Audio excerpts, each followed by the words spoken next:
Video शुरू करने से पहले मेरे व्यूअर्स को मैं कहना चाहूंगा कि अगर तुम्हें कोई अनजान सुनसान जगह पर कोई पुकारे तो पलट कर मत देखना, वो तुम्हारा अपना नहीं है। क्योंकि कुछ दरवाजे ऐसे होते हैं जो अगर खुल जाएं तो सिर्फ मौत ही उन्हें फिर से बंद कर सकती है। दोस्तों, वैसे तो मैंने अपनी जिंदगी में बहुत सी घटनाएं देखी हैं जो कि मेरे रिश्तेदारों और दोस्तों के साथ घटी हैं, लेकिन जब एक ऐसी घटना मेरे साथ घटी तो उसके बाद मैं कभी भी उस घटना को नहीं भूल पाया, क्योंकि मैंने पहली बार किसी बुरी शक्ति का सामना किया था। जब कोई भी मुझे अपनी घटना बताता था तो मैं ज्यादातर उन लोगों की बातों पर हंसता रहता था, लेकिन जब मेरे अमरपुर में नया पुल बनना शुरू हुआ तो मैं रात के वक्त अपने दोस्त समीर के साथ वहां पर दारू पीने चला गया और उसके बाद मैंने उस चीज से रूबरू किया जो मैं कभी नहीं सोच सकता था। लेकिन उस आत्मा ने हम दोनों को आसानी से नहीं छोड़ा। उसने हमारे साथ ऐसी हरकत की जो कि हम सपने में भी नहीं सोच सकते थे। दरअसल एक आदमी हमारे पास आया और उसके बाद उसने हमसे दारू मांगी, लेकिन हमने उसे दारू देने से मना कर दिया और फिर उसके बाद उसने हम दोनों की रूह कप कप देने वाली हालत कर दी। उसने समीर को मेरी आंखों के सामने से गायब कर दिया और उसके बाद जब मैं समीर को ढूंढते हुए उसके पास पहुंचा तो मैंने देखा कि उसके शरीर पर बुरी तरह से कटे फटे निशान बन चुके थे। उसकी हालत इतनी ज्यादा खराब थी कि वह मरते मरते बचा था। दोस्तों, उस आदमी ने हमारे साथ क्या क्या किया और उसने समीर को क्यों मेरी आंखों के सामने से गायब कर दिया, वह सभी तमाम बातें जानकर आप दंग रह जाएंगे। बात कुछ ऐसी है, गर्मियों का महीना चल रहा था। हम दोनों अपनी जिंदगी मौज मस्ती से जी रहे थे। हम दोनों को दारू पीने में और डांस करने में बहुत ही मजा आता था। मतलब कि हम दोनों दारूबाज थे, लेकिन हम दोनों अपने काम को लेकर के बहुत ही ज्यादा सीरियस थे, क्योंकि घर में वह और मैं ही इकलौते थे जो हम अपने घर को लेकर चलते थे। हम दोनों ने एक काम पकड़ा और वह काम हम दोनों को करना था। दरअसल हमारे अमरपुर में एक मेडिकल बन रहा था, तो हम दोनों को वहां पर काम मिल गया। काम मिलते ही हम रोजाना जाया करते थे और फिर कुछ दिन के बाद ठेकेदार से हमारी अच्छी खासी बनने लगी थी, जिसके चलते कभी भी हम आते और कभी भी चले जाते थे। हम ठेकेदार को खिला पिला देते थे, जिसके चलते हम जो ठेकेदार को बोलते वह हमें मना नहीं करता, क्योंकि दुनिया का यही दस्तूर है। घर उस वक्त हम दोनों मौत मस्ती से अपनी जॉब कर रहे थे, लेकिन एक दिन जब हम काम कर रहे थे तो तभी उस मेडिकल के काम के दौरान वहां पर एक लड़की आई जो कि गजब की खूबसूरत थी। उस लड़की के पीछे सभी लोग पड़ गए, मतलब कि सब उसे गंदी नजरों से देखने लगे। जाहिर सी बात है, दुनिया में ठर की लोगों की कमी कहाँ है। खैर, मैं और समीर अपने काम पर ध्यान देने लगे, क्योंकि समीर का भी दिल उस लड़की पर आ गया था। लेकिन मैंने उससे कहा, यार देखिए, खूबसूरत तो बहुत बहुत है, लेकिन तेरी औकात से बाहर है। खैर कोई नहीं, और यह कहकर मैं वहां से चला गया। फिर उसके बाद हम दोनों काम करने लगे, लेकिन समीर की किस्मत शायद आसमान पर थी, क्योंकि जो होने वाला था वह तो समीर के साथ होना ही था। दरअसल कुछ दिन हमारे अच्छे से बीते और उसके बाद समीर को वह लड़की लाइन देने लगी।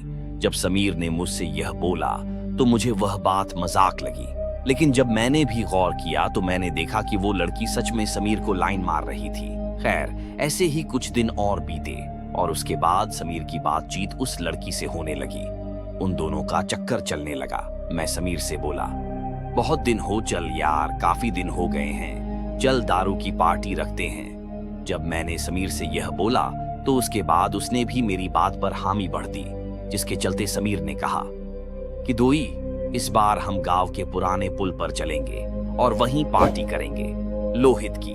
बोलते ही मैंने उससे बोला, देख यार, वहां जाना ठीक नहीं है, लोग कहते हैं वहां पर बहुत प्रेत है। जब मैंने समीर से यह कहा तो उसने बोला कि तू भी पागल लोगों की बातों पर विश्वास कर रहा है, एक पैग लगाएगा ना तो भूत प्रेत सब दूर हो जाएंगे, लोहित की एक कहती। मैंने उससे कहा, हाँ यार, चल तू कह रहा है तो फिर देख ही लेते हैं। और इतना कहने के बाद उसने कहा, नेहा को वहीं पर मिलने के लिए बुला लूंगा। दरअसल नेहा वही लड़की थी जिसका सलाह समीर के साथ चक्कर चल रहा था। मैंने उसे कहा, हाँ हाँ ठीक है, पर उससे मिलने के बाद उसे भेज दियो, क्योंकि अगर उसे पता चला कि हम दारू पीने के लिए आए हैं तो वो तुझे छोड़ेगी नहीं मेरे। ये कहते उसने कहा, चल ठीक है, अभी काम पर ध्यान देते हैं, उसके बाद बात करते हैं। इतना कहने के बाद समीर चला गया और उसके बाद में काम पर ध्यान देने लगा।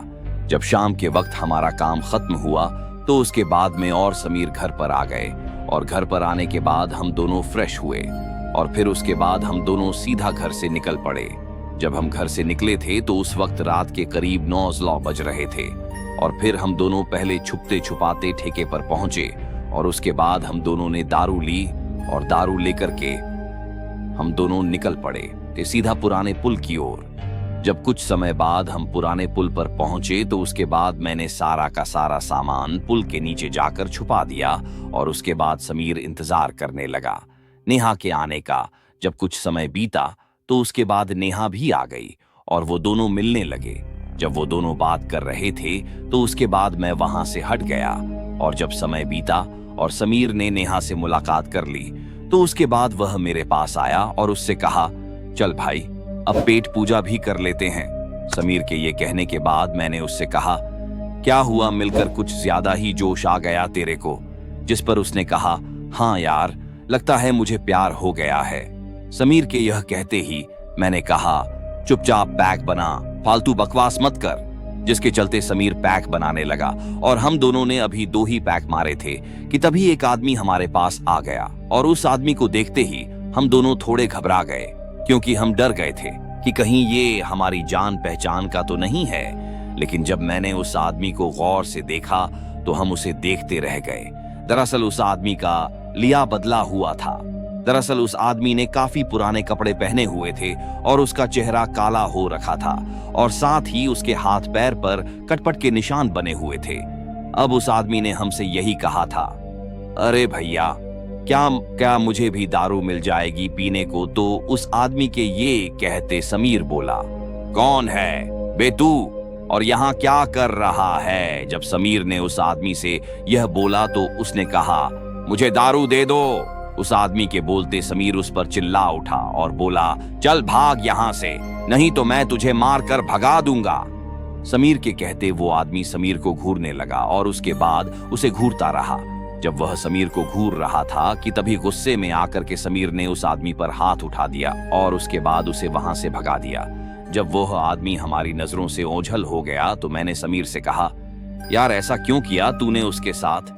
जिस पर उसने कहा, तू चुप रह, पता नहीं साला कहां से आ गया था। समीर की बात उसे लग रहा था कि उसे चढ़ गई है। जिस पर मैंने उसे समझाते हुए कहा, तू यार ज्यादा मत पी, नहीं तो घर नहीं पहुंच पाएगा। अभी मैं समीर को यही समझा रहा था कि तभी वहां पर तेज हवाएं चलने लगी। तेज हवा के इस झोंके से मुझे कुछ भी समझ में नहीं आया कि अचानक से ये हवाएं कहां से चलने लगी। अभी मैं यही सब सोच ही रहा था कि तभी समीर ने कहा, भाई चल निकलते हैं यार यहाँ से, लगता है आंधी आने वाली है। जैसे ही समीर ने मुझसे यह बोला तो मैं भी उठा, लेकिन जैसे ही मैं उठा कि तभी अचानक से मेरा पैर फिसला और उसके बाद मैं नीचे गिर पड़ा, जिसके चलते मेरे सर पर चोट आ गई। सर पर चोट आते मैं बेहोश हो गया। खैर जब कुछ देर के बाद मेरी आंख खुली तो मैंने देखा कि समीर मुझे कहीं भी दिखाई नहीं दे रहा था। समीर को कहीं पर ना पाकर अब मैं घबराने लगा था कि वह गया तो गया कहां मुझे। समीर की अब बहुत चिंता होने लगी थी। मुझे समझ में नहीं आ रहा था कि मैं उसे कहां ढूंढूं। मैंने समीर को आवाज लगानी शुरू कर दी और काफी देर तक मैं समीर को आवाज लगाता रहा, लेकिन समीर मेरी आवाज का कोई भी जवाब नहीं दे रहा था, जिसके चलते मैं घबराने लगा था। मैं समीर को ढूंढने के लिए आगे गया और जब मैं समीर को आवाज देने लगा तो मुझे समीर की आवाज सुनाई दी। समीर की आवाज को सुनते ही मैं सीधा उसके पास पहुंचा और जब मैं उसके पास गया तो मेरे तो रोंगटे खड़े हो गए। मुझे समझ में नहीं आ रहा था कि यह समीर के साथ कैसे हुआ। दरअसल समीर पेड़ पर टंगा हुआ था और उसके पूरे शरीर में कांच घुसा हुआ था। मेरी आंखें उस वक्त फटी की फटी रह गई थीं और मेरे पैरों तले जमीन खिसक गई थी। मुझे अपनी आंखों पर भरोसा नहीं हो रहा था कि समीर के साथ यह सब हो गया है। समीर बहुत ही दर्द से करार रहा था। समीर को दर्द से कराता देख मैंने उससे पूछा, भाई भाई यह क्या हुआ, तेरी ये हालत कैसे हुई? जिस पर उसने कहा, भाई उसी आदमी ने मेरे साथ यह सब किया है। जब तू बेहोश हो गया था तब वह आदमी एकदम से मेरे पास आया और उसके बाद उसने मेरे सर पर मारा और उसके बाद जब मेरी आंख खुली तो मैंने अपने आप को यहाँ पर पाया। मुझे बहुत दर्द हो रहा है। भाई जल्दी से मुझे बचा ले, नहीं तो मैं मर जाऊंगा। दोस्तों, समीर के कहते मैंने उससे कहा, तू चिंता मत कर, मैं तो उठाता हूं। और उसके बाद जैसे मैं उसे उतारने के लिए गया कि तभी मेरे कंधे पर किसी ने हाथ रखा। मेरे कंधे पर किसी का हाथ देखकर मैं सहम उठा और मुझे घबराहट होने लगी। फिर इसी के चलते जब मैंने पीछे मुड़कर देखा तो मेरी सांस एक पल के लिए मानो रुक सस गई थी। दरअसल ये वही आदमी था, लेकिन अब इसका चेहरा नॉर्मल नहीं था। अब ये आदमी बहुत ही ज्यादा भयानक बन चुका था। उसकी आंखें पूरी सफेद पड़ गई थीं। उसके सर से खून निकल रहा था। उसका डरावना चेहरा देखकर मेरी एक जोरदार चीख निकल गई। मैं वहां पर चीखें चिल्लाए जा रहा था, लेकिन वहां पर कोई भी इंसान नहीं था जो हमें बचा ले। अभी मैं वहीं पर डरा सेमा खड़ा उसी आदमी को देख रहा था कि तभी मैं डर के मारे वहीं पर बेहोश हो गया। और फिर जब मेरी आंख खुली तो मैंने अपने आप को ही वहां पर लेटा पाया और समीर भी वहीं पर पेड़ पर लटका हुआ था। मैं उठकर खड़ा हुआ और उसके बाद जैसे ही मैंने समीर की तरफ देखा तो मैंने पाया कि अब उसकी आंखें बंद हो गई थीं। समीर को मैंने उसी वक्त आवाजें लगाईं, पर समीर मेरी आवाज का कोई भी जवाब नहीं दे रहा था, जिसके चलते मैंने सोचा कि शायद इसकी हालत बहुत ही ज्यादा खराब है, मुझे इसे पेड़ से उतारना होगा। और यही सब सोचने के बाद मैंने समीर को पेड़ से नीचे उतारा और उसके बाद उसे जमीन पर लेटा दिया। मैं उसे जगाने की पूरी कोशिश कर रहा था कि तभी मैंने देखा कि समीर के पूरे शरीर से दारू की महक आ रही थी। लेकिन जो मैंने पहले हित के शरीर में कांच देखे थे, अब वो मुझे दिखाई नहीं दे रहे थे। बस उसके शरीर में जख्म बने हुए थे। और जब मेरी लाख कोशिश करने के बाद भी समीर नहीं उठा कि तभी मैं सीधा उसे उठाकर लेकर जाने लगा। और जैसे मैंने समीर को उठाकर अपने कदम आगे बढ़ाई होंगे कि तभी मेरे पीछे से एक आवाज आई, आओ दारू दिए बिना ही जा रहे हो, दारू देकर तो जाओ। जैसे मुझे आवाज सुनाई दी कि तभी मैं डर के मारे झड़ से पीछे मुड़ा और उसके बाद अपने चारों तरफ देखने लगा। अब मैं डर से कपकप रहा था। तभी मैंने सोचा कि शायद इसे दारू चाहिए। अगर मैंने इसे दारू नहीं दी तो शायद ये मुझे नहीं छोड़ेगा। इसलिए मैंने सीधा दारू की बोतल को निकाला और उसके बाद मैंने उसे वहीं पर रख दिया। और फिर उसके बाद मैंने उससे बोला, ये लो, मैंने आपके लिए दारू रख दी है। और फिर दारू रखने के बाद वो लेकर जाने लगा। जब मैं समीर को लेकर जा रहा था तो मुझे पीछे से काफी आवाजें आ रही थीं। थोड़ी दूर आगे जाने के बाद समीर को भी होश आ गया और उसके बाद उसने कहा, भाई हम कहां पर हैं? जिस पर मैंने उससे कहा, हम घर पर जा रहे हैं, बड़ी मुश्किल से हमने अपनी जान बचाई है। अगर तू उस आदमी को दारू दे देता तो शायद तेरी यह हालत नहीं हुई होती। जब मैंने समीर से यह कहा था तो उसे भी अपनी गलती का एहसास हो गया, लेकिन उसने कहा, भाई अमरपुर वालों की बात सच हो गई। हम इन सब बातों पर भरोसा नहीं करते थे, लेकिन आज हमने खुद देख लिया कि उस दुनिया में बहुत पिशाच भी होते हैं जो हमारी सोच से परे हैं। अभी समीर मुझसे यही सब बोल रहा था कि तभी मैंने उससे बोला, भाई अभी हम यहाँ से निकलते हैं, वैसे भी तेरी हालत बहुत खराब है। और फिर इसी के चलते हम दोनों पहुंच गए अपने अमरपुर। जब हमारी हालत घर वालों ने देखी तो वह भी बहुत ही ज्यादा डर गए, जिसके बाद समीर तो अस्पताल चला गया। और उसके बाद जब अमरपुर वालों ने हमें बताया, उसे सुनकर तो हमारे रोंगटे खड़े हो गए। दरअसल दोस्तों, उन्होंने बताया कि बहुत पहले एक आदमी दारू के नशे में पुल से नीचे गिर गया था और उसके बाद उसकी आत्मा लोगों को वहां पर दिखाई देने लगी, जिसके चलते लोगों ने रात में वहां पर जाना बंद कर दिया है। दोस्तों, ये बात सुनने के बाद मेरे तो शरीर के रोंगटे ही खड़े हो गए। तो उस दिन के बाद से मैं कभी भी रात के वक्त पुल पर नहीं गया और मेरा जो दोस्त था वो भी ठीक हो गया।